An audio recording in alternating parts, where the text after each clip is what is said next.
Começamos agora mais uma entrevista da TV Folha.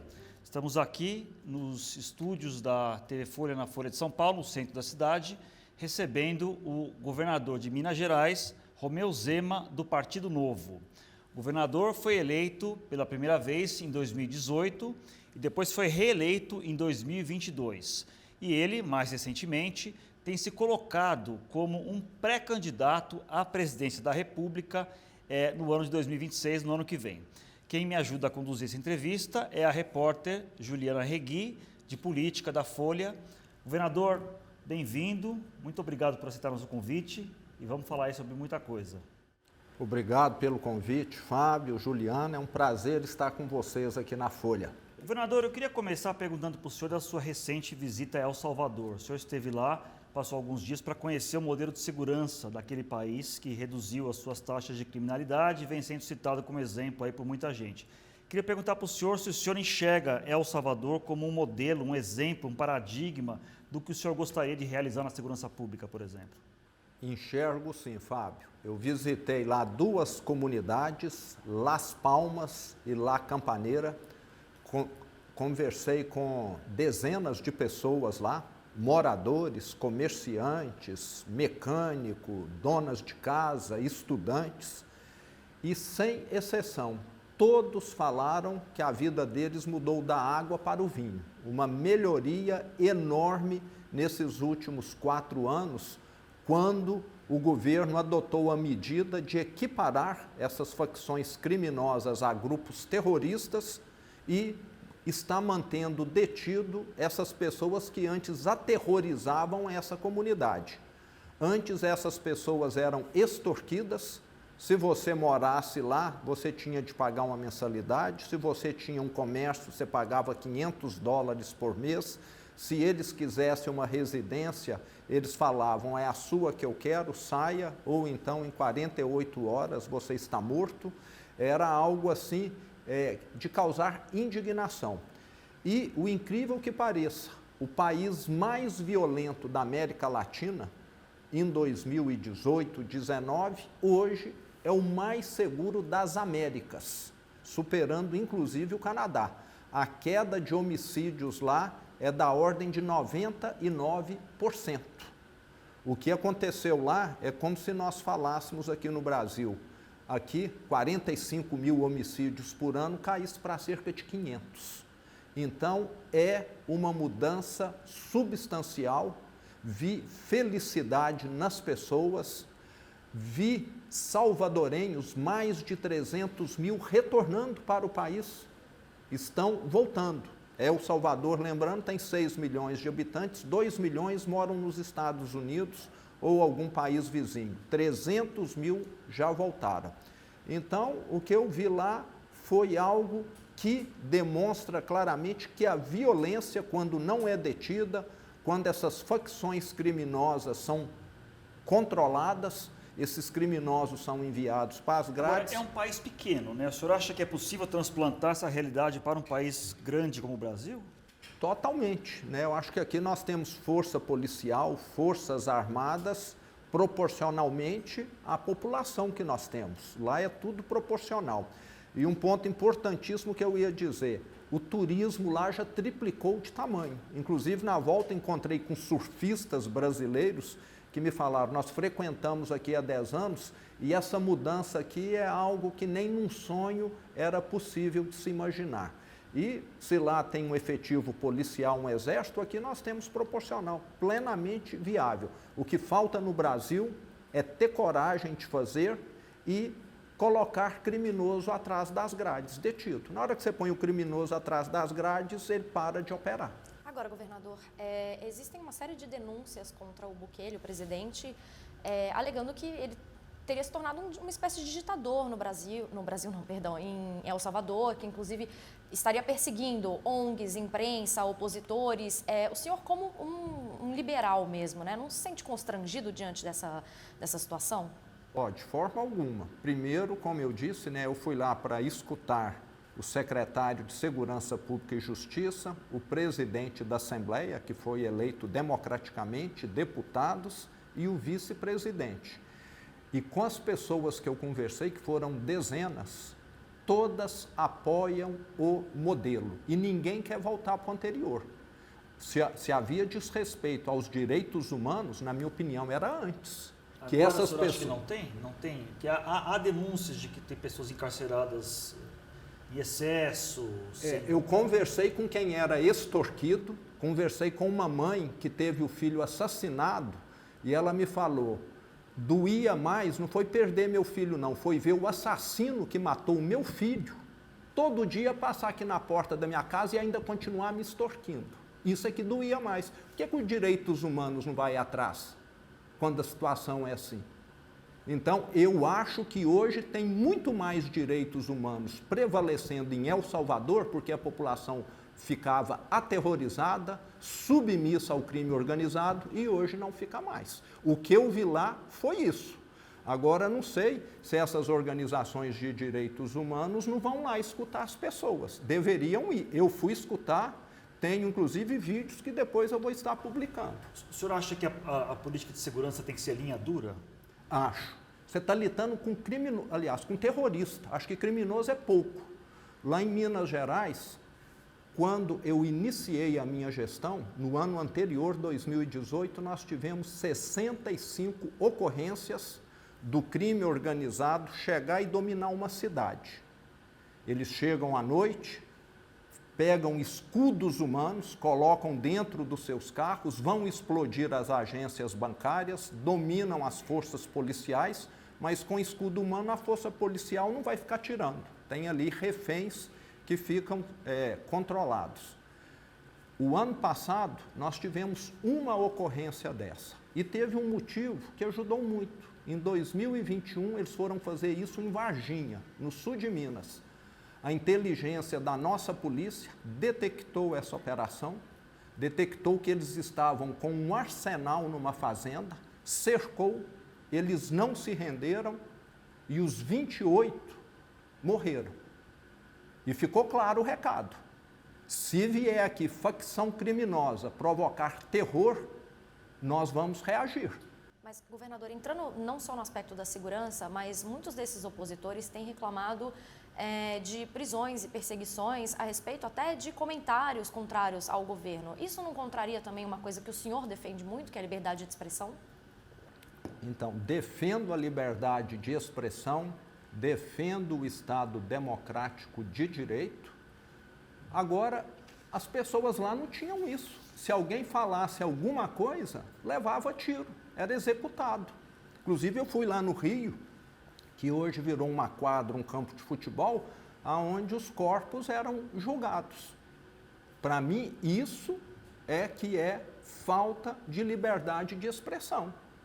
Alguém não poder falar que está sendo extorquido, alguém não poder reclamar, alguém ser obrigado a pagar para essas organizações que eu considero terroristas por energia, por gás, por sinal de internet, que era tudo controlado por eles. Isso é que é viver, na minha opinião, né, quase que num feudalismo, né? Tenha lá o senhor do crime que controla tudo e os vassalos vivendo ali. Na minha opinião, era isso. Agora, hoje, eles têm liberdade de ir e vir a qualquer momento, não são extorquidos mais.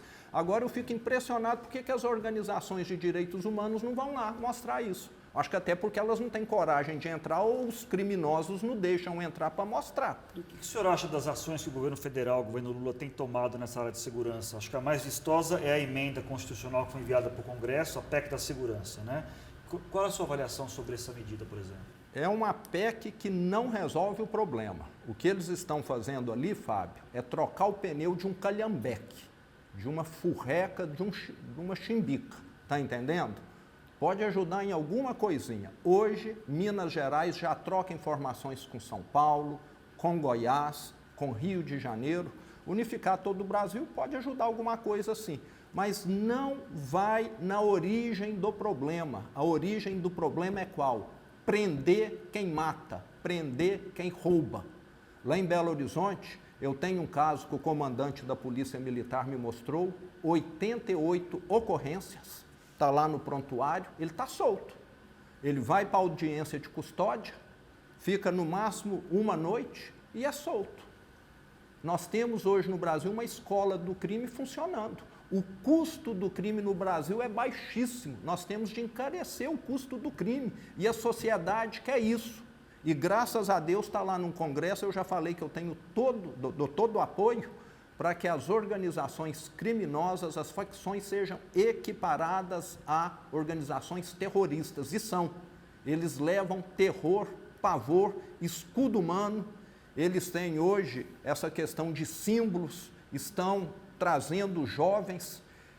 Eu fiquei sabendo agora, não sei se vocês sabem, que o mais charmoso numa comunidade agora é uma tornozeleira fake, que os jovens estão comprando para colocar, porque aí ele fica bem temido ali na comunidade. Está acontecendo em Minas Gerais isso aí? Está acontecendo em todo lugar. Isso eu não conhecia. Tornozeleira fake. Então como tem se fosse um acessório, assim. Um acessório, como se fosse isso. Um anel, uma pulseira. Exato. Então nós estamos criando aqui no Brasil, está acontecendo principalmente nesse governo do PT, que me parece que é conivente, ele teve 99% dos votos nos presídios, Isso acho que já demonstra alguma coisa, que a criminalidade não tem mais aqui limite. Parece que e o crime organizado está infiltrado em todo lugar, inclusive na máquina pública, dentro do executivo, dentro do judiciário, elegendo parlamentares. Se nós não determos, nós vamos ter aqui um narco-estado. O senhor falou um pouco sobre trazer para Minas Gerais algumas das questões que o senhor viu ali em El Salvador, mas a polícia de Minas Gerais hoje tem enfrentado uma questão que o estado todo tem enfrentado em Minas Gerais, que é um contingenciamento. O senhor tem enfrentado uma questão fiscal ali, está na negociação com o governo. Acontece que isso também está entrando direto no abastecimento dos carros, das viaturas das polícias que estão racionando combustíveis. Tem uma série de reportagens de diversos veículos da Folha, inclusive, mencionando isso. Não é um contrassenso o senhor ter utilizado esse exato momento para viajar acompanhado de outras 6 pessoas para El Salvador, usando inclusive dinheiro público?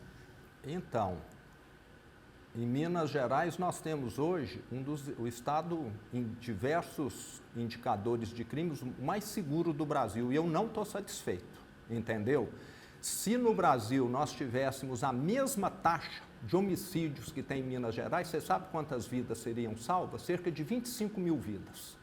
Se os outros estados do Brasil falassem, nós vamos fazer igual Minas Gerais, 25 mil brasileiros teriam a vida poupada no Brasil. Mas, governador, um gasto desse, de uma viagem dessas, com diárias no exterior, não seria mais viável dentro do próprio estado? Eu fiquei lá 3 dias, fui com uma comitiva, eu e mais 6 pessoas, avião de carreira. Eu acho que se eu estivesse viajando com 200 pessoas, ficando em hotel de luxo, etc., e tive lá a agenda cedo, à tarde e à noite. Foi uma viagem super cansativa, entendeu? E eu e o meu secretário de segurança trouxemos coisas que vão ajudar muito. Uma das coisas que nós vimos lá, que nós não sabíamos, é que lá em El Salvador tem uma lei que determina que todas as operadoras de celular não tenham sinal de celular dentro dos presídios. Olha que maravilha que seria aqui no Brasil se fizesse isso. Acho que até o governo federal é que deveria ter ido lá antes para ver o que está sendo feito lá. Mais do que um governador, acho que isso interessa ao governo federal. Um país que reduziu em 99% a taxa de homicídio, eu não sei se já tinha acontecido isso na história. Eu acho que você tem de ir lá ver.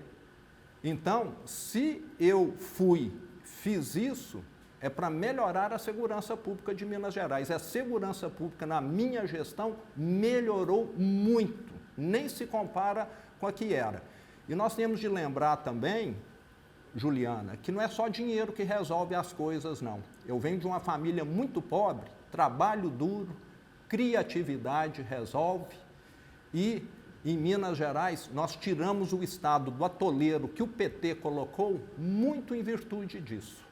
Porque o estado hoje ainda tem uma dívida gigantesca com a União, que cobra juros de agiota, não só de Minas como de outros estados, e mesmo assim eu fui reeleito em primeiro turno, porque o mineiro viu que a vida dele melhorou.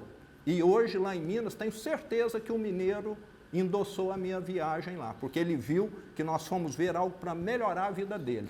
E eu sou um político, acho que diferente. Eu venho do setor privado, eu não sou de fazer teatro, Eu não sou de ficar fazendo essa politicagem que a maioria faz, não. Governador, eu queria mudar um pouquinho de assunto, mas ainda ficando um pouco na área internacional, digamos assim, queria perguntar ao senhor a respeito do governo Trump, porque o senhor teve uma postura elogiosa ao presidente Trump quando foi eleito, mas a gente sabe que o governo Trump tem tido uma política de deportar imigrantes ilegais.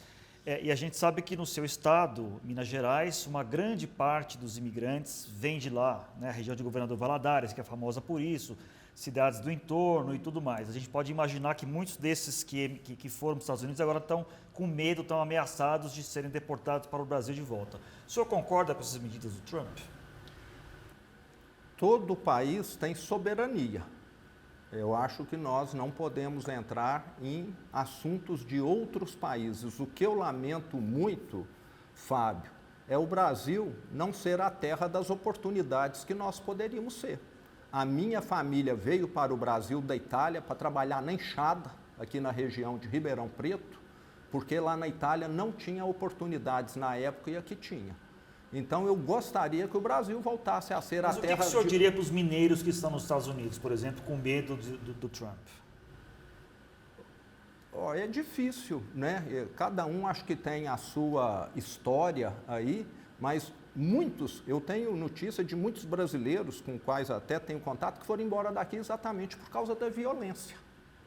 Tiveram algum parente que foi sequestrado, alguém da família que foi assaltado, que foi morto, e acho que todos nós conhecemos alguém assim.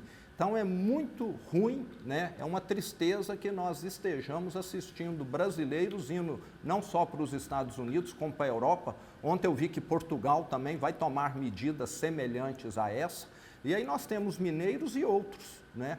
O que é algo a lamentar. E aí é mais um motivo para nós tentarmos mudar o Brasil. Eu tenho uma filha que mora em Londres, porque lá ela viu muito mais oportunidades na área que ela atua do que aqui no Brasil. Eu gostaria muito que ela voltasse para cá. Agora, o que nós estamos vendo aqui no Brasil são políticos que fazem vista grossa para os grandes problemas que o brasileiro enfrenta. Mas, governador, o senhor concorda com a deportação? É soberania de cada país. Se nós tivéssemos aqui terroristas de outros países, nós íamos deixá-los soltos. Não estou falando que os brasileiros lá são terroristas, não. Então, acho que aí... Que há uma série de denúncias de que há pessoas sendo deportadas, inclusive em situação legal nos Estados Unidos.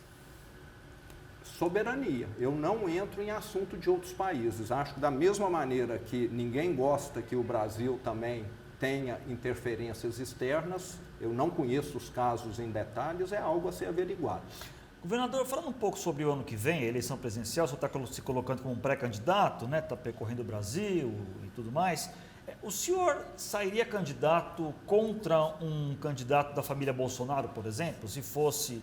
O próprio Jair parece um pouco difícil, mas tem Eduardo, tem Flávio, tem Michele.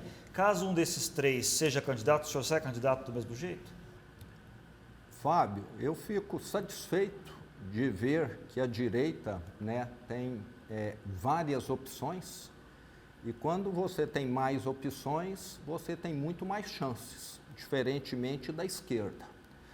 Eu continuo, né, confiante que o presidente Bolsonaro possa ter os seus direitos políticos reconquistados e venha a ser o candidato. Se ele for, com toda certeza, a direita vai trabalhar unida com relação ao nome dele. E eu... E se for um filho dele, por exemplo? Então, aí eu acho que já vai ser um tanto quanto diferente. E é difícil... Michele é a mesma coisa. Michele, aí eu acho que é difícil opinar nesse momento, né? Está muito incipiente, mas eu continuo confiante no nome dele. Mas o senhor estaria aberto à possibilidade de integrar uma chapa bolsonarista como vice ou até mesmo candidato ao Senado? O meu perfil é de executivo. Trabalhei minha vida toda fazendo. Fui presidente de uma empresa que hoje tem lá 5.000 funcionários. Estou, né, governando um estado que tem 300.000 funcionários. E eu estou muito mais apto, acho que, a montar um time do que ser subordinado a alguém, pelo meu histórico de carreira, tanto no setor privado quanto no setor público. Eu sou muito mais montador de time, tocador de projetos, do que, às vezes, estar executando algo subordinado a alguém. E posso imaginar, então, que se o Tarcísio for candidato à presidência, o senhor também mantém a sua candidatura? Tudo muito incipiente, entendeu? Quer dizer, o único que o senhor não se candidata é contra o Bolsonaro, os outros estão em aberto. Está tudo muito verde ainda, Fábio. Eu acho que nós temos de esperar, né? Temos aí muita coisa pela frente. Mas eu quero um Brasil melhor. Em Minas nós fizemos a diferença. Acho que a minha reeleição demonstra, o meu nível de aprovação no Estado hoje demonstra. Nós temos hoje um Estado que tem grandes entregas para os mineiros. Talvez o mês que vem eu vou comemorar, né? Nós completamos agora, saiu o CAGED na última semana, 981 mil empregos criados na minha gestão. Mês que vem nós devemos romper 1 milhão de empregos. Investimentos em Minas, nós devemos romper em 2 meses meio trilhão de investimentos privados. Hoje Minas é um estado que tem crescido acima da média Brasil. O ano passado, não sei se você tomou conhecimento, pela primeira vez na história de Minas Gerais, que sempre foi um estado exportador de minério, o agro superou a mineração. Então, hoje, a venda nossa para o exterior depende muito mais de um recurso renovável do que de um recurso que vai exaurir com o tempo. Agora, governador, o senhor, caso saia candidato à presidência, se eleja presidente da República, o senhor concederia indulto ao Bolsonaro? Não foi concedido indulto a assassinos, a sequestradores aqui? Durante o que eles chamam de ditadura, né? Agora você não vai conceder. O que eles chamam de ditadura, por quê? O senhor não tem essa convicção de que foi uma ditadura? Não sei, eu não sou historiador, nunca aprofundei. O senhor tem dúvida que foi ditadura? Acho que não. Acha que não foi ou acha que não tem dúvida? Então, mas se teve sequestradores, assassinos, etc., que tiveram anistia, não foi? Então, eu acho que nós temos de olhar para o futuro. Na minha opinião, quando você está fazendo política e só procurando atacar, diminuir seus adversários, eu acho que essa política prejudica muito o andamento da gestão. Governador, eu vou precisar esclarecer esse ponto para não ter um mal-entendido. Quando o senhor fala, acho que não houve ditadura ou acho que não tenho dúvidas de que houve? Acho que tudo é questão de interpretação, Fábio. Eu acho que aí... Mas qual é a sua interpretação, governador? Houve ou não ditadura? Eu prefiro não responder, porque acho que há interpretações distintas, né? E houve terroristas naquela época? Houve também. Então, fica aí. Acho que os historiadores é que têm de debater isso. Eu preciso preocupar hoje, eu acho que é com Minas Gerais. Mas eu posso entender, então, que o senhor daria o indulto ao Bolsonaro? Sim, daria. Daria, sim. Governador, o senhor mais recentemente, mudou a sua maneira de se comunicar, né? Especialmente em redes sociais. O senhor tem feito vídeos, né? O senhor está com um novo marqueteiro, o senhor tem feito vídeos que privilegiam um pouco essa busca pelo engajamento, que chamam a atenção, alguns deles até bastante chamativos, né? Como colocar o Lula como bebê reborn. O senhor para denunciar a alta dos alimentos, comeu uma banana com casca. Queria perguntar para o senhor por que o senhor optou por essa forma de comunicação e se isso não pode, de uma certa maneira, tirar um pouco da credibilidade como um político mais sério, mais respeitável, cair um pouco no folclórico, eventualmente. Queria que o senhor explicasse um pouco essa estratégia. Sim. Bom, Fábio, em 2015 e 2016, o Brasil viveu a maior recessão da história dele. Essa recessão que o Brasil viveu, né, foi provocada pelo PT. O mundo todo crescia, só o Brasil afundava. Por causa de mensalão, de petrolão, de mala de dinheiro, de lava-jato, de impeachment. Nós estamos vendo a repetição. Antes eu era um mero empresário, fiquei indignado com tudo aquilo que aconteceu. Agora eu acho que eu tenho uma responsabilidade maior como governador de Minas Gerais.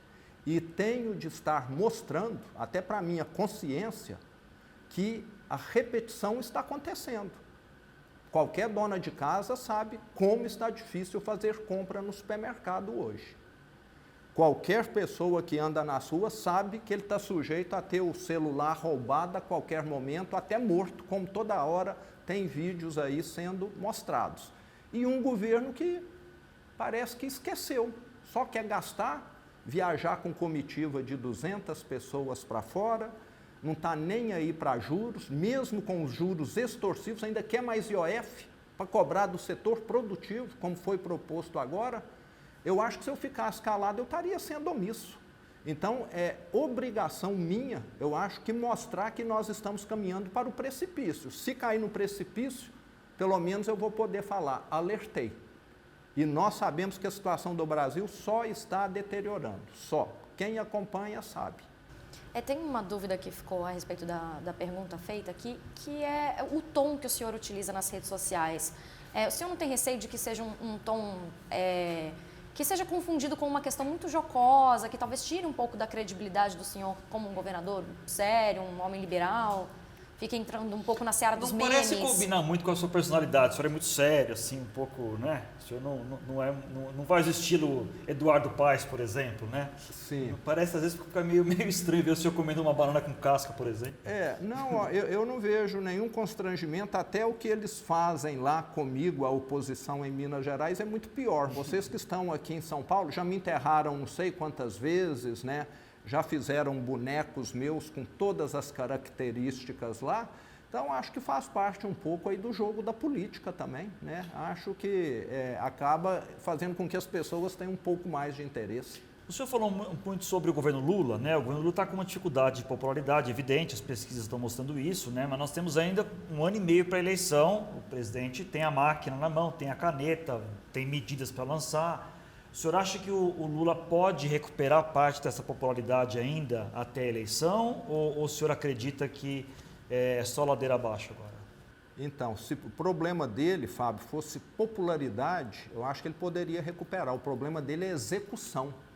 Esse governo não entrega nada a não ser inflação, aumento de juros, aumento de impostos, esse tipo de coisa que nós estamos assistindo aí. E eventos demais. A Juliana me falou da viagem a El Salvador, né? É só nós seguirmos aí as viagens do presidente para dentro do Brasil mesmo. Toda hora é só anúncio, anúncio, anúncio, entrega nada. Ficar fazendo anúncio é a coisa mais fácil. E para fazer um anúncio levam 500 pessoas para poder anunciar algo que muitas vezes nem sai do papel, né? É só lembrar lá do PAC da Dilma, né? A quantidade de coisa que foi anunciada, iniciada, começada e nunca executada. O problema do governo hoje é execução. E quem não tem execução, não tem entrega, não vai ter popularidade. E, no meu entender, à medida que isso ficar mais visível e expor mais, até a tendência talvez seja até de piorar. Pode ir, Zanin. Mas o senhor acha que o Lula ele é vulnerável eleitoralmente, mas em que aspecto? Assim, a questão econômica, por exemplo, porque os indicadores econômicos, por exemplo, não são ruins, né? O desemprego está baixo, a inflação está um pouco fora da meta, mas também não explodiu. Nós ainda teremos crescimento esse ano e o governo está com novos programas. Vai anunciar, por exemplo, auxílio gás, isenção para conta de luz para baixa renda. O senhor acha que dá para explorar esses pontos vulneráveis exatamente aonde? Então, eu lamento, né, que o governo parece que fica só querendo entupir a população de baixa renda, de auxílio isso, auxílio aquilo, auxílio não sei mais o quê. O que o brasileiro quer é ter dignidade, de ter um salário, de ter uma renda adequada, de poder prosperar. O brasileiro está cansado de viver de esmola do Estado. Vive porque não tem alternativa. E em Minas Gerais, nós mostramos que é possível fazer diferente. Quero te contar um caso que eu tive o ano passado na Serra da Canastra, que fica ali na divisa de São Paulo com Minas Gerais, bem próximo de Franca. Fui visitar um casal. Eles têm 6 hectares de terra, uma propriedade rural minúscula. Com o fortalecimento do queijo artesanal mineiro que nós fizemos lá em Minas, esse casal, o senhor e a senhora chama Nilce, alguma coisa assim, tiram livre por mês, depois de pagar ração do gado, veterinário, energia, combustível, eles tiram livre, um casal com 6 hectares, R$30 mil, produzindo queijo canastra. E produtores de queijo em Minas, nós temos cerca de 30 mil, que estão sendo impactados positivamente. Nós temos de viabilizar a produção, a geração de renda do brasileiro. O brasileiro cansou de auxílio gás, auxílio energia, auxílio aquilo. Acho que a ficha não caiu para esse governo federal. As pessoas querem empreender, as pessoas querem ter dignidade, falar eu ganho, eu invisto, eu prosperei e não eu dependo de governo. Então parece que nós mudamos de país e esse governo está com a regra dos anos 60 ainda. Agora, uma medida que o governo tomou para tentar auxiliar a população tinha sido essa questão do imposto de renda, né, da isenção para quem ganha até R$5 mil. E no seu campo político, ali da direita, da centro-direita, muita gente criticou isso como uma medida populista. O senhor acha que foi uma medida populista? O que esse governo faz, na minha opinião, é medida populista. Ótimo que a isenção seja para até R$5 mil. Na minha opinião, a tabela do imposto de renda deveria ter uma correção anual de acordo com a inflação, para não ficar represado como ficou, não sei se 20 anos. E aí, chega no momento eleitoral, quer tirar, né, o coelho da cartola para poder fazer agrados, como você falou agora, né? Vem aí auxílio não sei mais o que e não sei mais o que. Mas, como eu falei, acho que a população está querendo coisa diferente. O senhor citou o Bukele como um modelo na segurança. O Milei é um modelo na economia para o senhor? Acho que o que está acontecendo na Argentina está muito no início ainda, difícil tirar, né, uma conclusão, mas nós estamos vendo uma queda drástica na inflação, que já caiu, não lembro aqui os dados, e é o que todos os manuais de economistas responsáveis recomendam. Um país que imprime moeda, como a Argentina imprimia, é um país que acha que isso é solução. É igual o próprio Milei fala, é só imprimir diplomas e falar que todo mundo agora é doutor, né? Não é imprimir no papel que você resolve os problemas. Então, a Argentina, na minha opinião, está trilhando o caminho que vai colocá-la novamente numa trilha de prosperidade. Leva-se tempo. Um doente como a Argentina é como alguém que ficou numa UTI meses, né? Totalmente debilitado, exige um cuidado, uma recuperação durante um longo tempo. E muitas vezes as pessoas são imediatistas. Já está lá há 5 anos. Nenhum país se tornou desenvolvido em 10, 20 anos. Mas uma medida de choque com uma motosserra assim para o Brasil é necessária? Eu acho que não.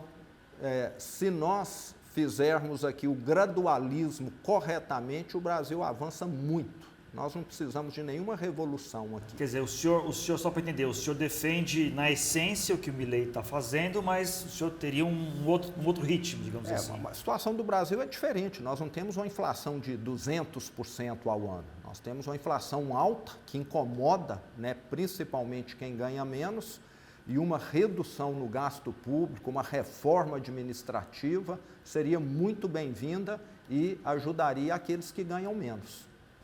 Agora, governador, o senhor tem reclamado um pouco, mudando um pouco de assunto, mas mantendo na área econômica ainda, né? O senhor tem reclamado dos sigilos impostos pelo governo Lula a respeito de diversos temas, mas o senhor também impôs sigilo sobre os benefícios tributários no setor empresarial em Minas Gerais.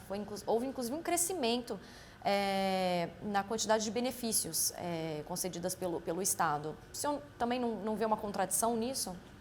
Então, quando eu assumi Minas Gerais, de acordo com o ranking da Controladoria Geral da União, a CGU ocupava o 22º lugar no quesito transparência das contas públicas. 22º. Já tem 4 anos que nós estamos em primeiro lugar junto com o Espírito Santo. Então, uma evolução enorme. E no passado, há 20 anos, há 30 anos, existia, e de certa maneira ainda existe, uma guerra fiscal entre os estados, onde praticamente todos eles guardavam as informações do que concediam ou não de incentivo fiscal. No meu governo, nós não concedemos nenhum incentivo, nenhum foi concedido. Nós mantivemos o que existia. Todas as empresas que nós atraímos para Minas Gerais foi usando incentivos já existentes. E eu, inclusive, já solicitei à Secretaria da Fazenda que publique esses dados. Nós não temos o que esconder. Acho que a guerra fiscal já está acabando com a reforma tributária. Era uma questão de sigilo comercial de vários estados. Não sei quantos mantinham esses dados, isso já existia desde sempre. Eu nunca pedi para manter nada em sigilo, pelo contrário. Se qualquer um avaliar, vai ver que antes o governador de Minas voava em aeronave do estado, não só o governador, como também os seus protegidos, amigos, e isso ficava lá em sigilo 5, 10 anos. Desde que eu entrei, qualquer um que entrar no portal da transparência vai ver os voos que eu fiz o mês passado, para onde eu fui, com quem eu fui e o que eu fui fazer. Mas o senhor nega que houve aumento de isenção fiscal no estado?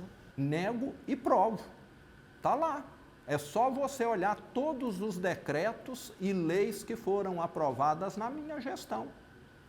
Quem acredita nisso está escutando o que a oposição fala sem estar conferindo. Nós não criamos nenhum incentivo fiscal na minha gestão. Desde o dia 1º de janeiro de 2019, a única isenção que existe no estado são aquelas que já existiam previamente. Está gravado aí para todo mundo. Vamos conferir, hein? Pode conferir. Governador, nós estamos chegando no final da nossa entrevista, mas eu queria fazer uma última pergunta para o senhor, que é a questão da dívida, né? Que é um problema sério que o senhor herdou, né?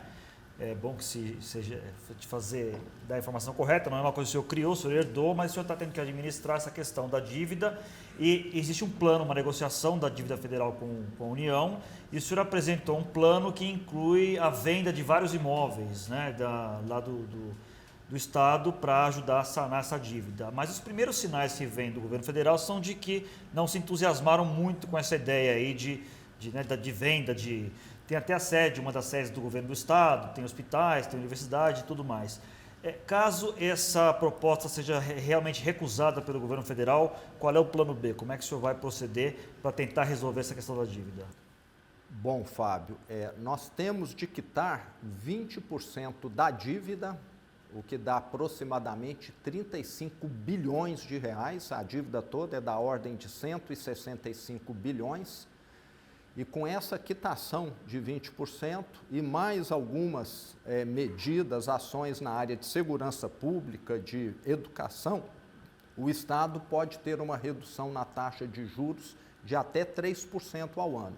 O nosso objetivo é esse, fazer com que essa taxa de juros caia, porque aí esse pagamento da dívida passa a caber no bolso do Estado. O que nós temos visto nos últimos anos é uma dívida que sobe muito mais do que a arrecadação. É igual alguém que faz o financiamento da casa própria, compromete 10% da renda no início, depois de 15 anos está comprometendo 60% da renda. A dívida de Minas, tem de lembrar, foi feita toda no passado. Eu não fiz R$1 de dívida, herdei a dívida e estou pagando. Só que quanto mais nós pagamos, mais a dívida cresce. É o que tem acontecido. E nós vamos oferecer à União um cardápio muito grande de imóveis e de ativos num valor superior a esses 35 bilhões. Porque a União pode falar, esse aqui não me interessa, esse aqui não me interessa. Então, mesmo ela tirando alguma coisa, nós queremos ainda ficar nos 35. Então, nós estamos, vamos dizer, oferecendo muito mais para que, caso ela retire algo, nós ainda tenhamos condição de cumprir o que é necessário.